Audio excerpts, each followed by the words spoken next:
절대적 효율성 있는 사용이라고 저는 생각을 하죠. 압사 사고나 뭐 이런 걸 방지하기 위해서 거기다가 페인트를 칠한다고 그러면 전 지금 가우뚱할 것 같은데요. 그게 도대체 어떤 도움이 되나라고. 자, 퀴즈입니다. 서울 마포구의 홍대 앞 거리를 촬영한 영상인데요. 화면 왼쪽과 오른쪽 뭐가 다를까요? 찾으셨나요?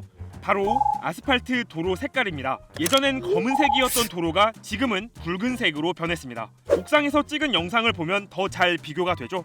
마포구청이 지난달부터 홍대 주변 도로를 이처럼 붉은색으로 칠하고 있는데 일명 레드로드 조성 사업입니다.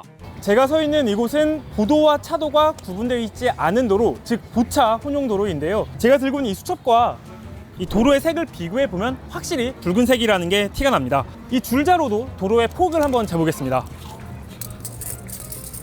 약 2.8m 정도가 나옵니다. 이처럼 붉은색 도로는 버스킹이 열리는 장소인 걷고 싶은 거리를 포함해 경의선 숲길부터 당인리 사거리까지 총 연장 3.5km 구간에 하나둘 생기고 있습니다. 절반 이상 공사가 끝났고 이른 시일 안에 공사를 마무리하겠다는 계획입니다. 자, 그러면 이 붉은색 도로의 정체는 뭘까요?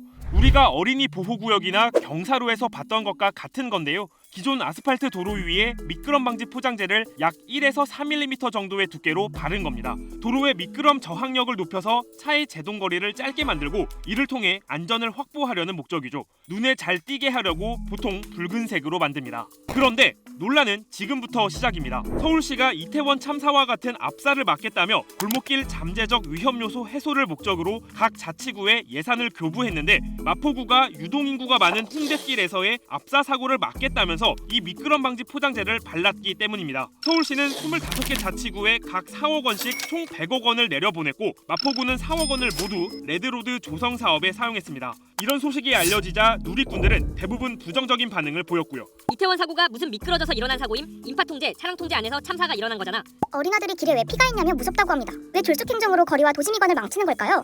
예산 낭비다. 하지만 마포구는 이 레드로드를 통해 프랑스 파리의 몽마르트 언덕이나 미국 뉴욕의 브로드웨이 못지않은 관광 특화거리로 키워나가겠다고 설명 자료를 냈습니다. 즉 안전과 관광 두 마리 토끼를 잡겠다는 건데 누리꾼 반응과는 간극이 꽤 큽니다. 구청장님에게 이거 왜 한 건지 따져 물어봐야 할 것 같은데 현장 목소리 먼저 들어보고 구청으로 찾아갈게요. 상인들한테 여태까지 코로나의 그 어려운 과정을 저희가 힘들게 이겨냈듯이 하나의 희망으로 지금 받아들이고 있기 때문에 홍대는 굉장히 유동인구가 많아서 보행자들에게도 경각심을, 운전자에게도 경각심을 주므로 해서 안전을 지키는 데 굉장히 도움이 된다 생각했기 때문에 레드로드 프로젝트를 열렬히 지금 찬성을 하고 있는. 저는 여기 광장이랑 색깔 맞춰서 신미성 때문에 한 건가 이 생각했었거든요. 신미성 때문에. 네.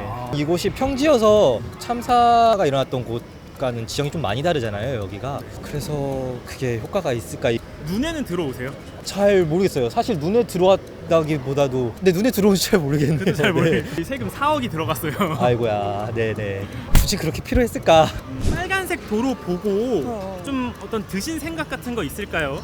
이번은 이런 길이 없으니까 너무 신기했어요. 네, 나중에 알겠다 이런 생각까지 드나요? 아니면 그것까지는 아니에요? 그것까지 안 돼요. 도움이 아예 안 되지는 않겠죠. 그렇지만 그렇다고 또 엄청나게 도움이 될 것 같지는 않아요. 미끄럼 방지도 중요하긴 하겠지만 그것보다는 발광되는 그런 유도 등이나 밤에 좀 눈에 잘 띄게끔 하는 게 낫지 않을까라는 생각을 하죠.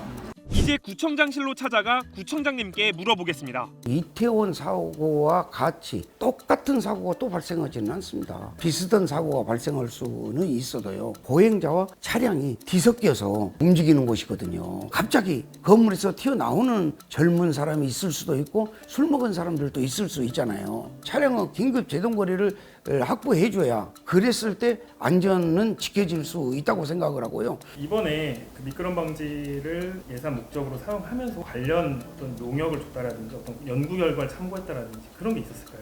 여론조사 같은 것을 많이 했습니다. 여론조사 말고요.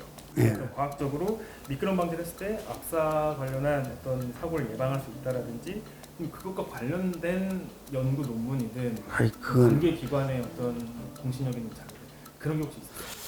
그것까지 하기에는 사업 가지고 좀 어렵고요. 지금 현재 미끄럼 방지 포장하는 것도 사실 부족해가지고 다 할 수 있는가 지금 걱정이거든요. 굳이 연구 용역을 주지 않더라도 미끄럼 방지가 꼭 절실한 구간이라는 걸 혹시 뭐 차량에 의한 인명 사고가 난 적이 있었을까요?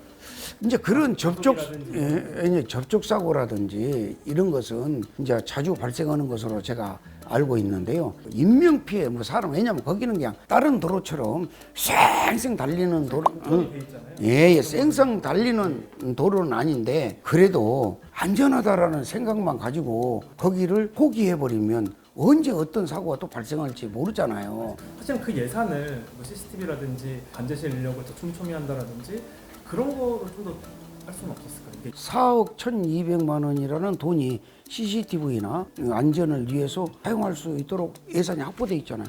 그건 또 거기 쓸 거예요. 다만 이것은 미끄럼 방지를 위해서 만들겠다 이런 생각이고요. 박 구청장은 예산 낭비라는 지적에 동의할 수 없다면서 레드로드를 시작으로 여러 색깔을 입힌 도로도 구상 중이라고 밝혔는데요. 홍대 사용법을 알려주려고 그럽니다. 예를 들어 레드로드를 쭉 가다가 주황색이 나오면 먹거리, 쭉 가다가 파란색이 나오면 옷거리, 쭉 가다가 커피색이 나오면 커피거리, 쭉 가다가 빨강색이 다시 나오면 춤거리, 이런 식으로 후일 예산이 확보되면 진행을 할 생각입니다. 지난해 경찰청에서 이태원 참사 원인을 자문했던 교수님은 다른 입장인데요. 들어보겠습니다. 제가 알고 있는 한에서는 미끄럼 방지 페인트를 칠한다고 그래가지고 압사 사고가 일어날 게 안 일어난다던가 이런 결과에 대한 뭐 논문 결과라든지 연구 결과에 대한 거는 제가 본 적이 없어요. 그래서 그게 지금 한다고 하시면 도대체 어떤 근거를 갖고 하시나를 잘 모르겠다는 게, 도로에 안 미끄러지게 했다고 해가지고 그런 사고가 안 터지게 막을 수 있다가 아니라 인파가 몰리게 되면 미끄럼 방지를 하든지 안 하든지에 상관없이 생길 것 같다는 거죠. 그러면서 도로 설계보다는 인파 관리에 초점을 맞춰 대책을 세워야 한다고 강조했는데요. 홍대 같은 경우에도 이제 워낙에 사람들이 많이 몰리는 동네니까 그런 데로 이제 들어가는 유입 인파라든지 유출 인파 이런 것들을 통합적으로 관리하는 시스템 자체가 구축이 된다고 하면 굉장히 그건 도움이 많이 되겠죠. 앞서 설명했듯 서울시가 골목길 잠재적 위험 요소 해소를 위해 자치구에 교부한 예산은 총 100억 원입니다. 안전관리 시스템 구축 등 다른 목적의 예산도 별도로 있긴 하지만 다른 자치구들도 올해 안에 예산을 집행하기 위해 마포구와 비슷한 사업을 진행할지도 모르는 상황. 여러분들은 홍대 앞 레드로드 어떻게 생각하시나요? 댓글로 의견을 알려주세요.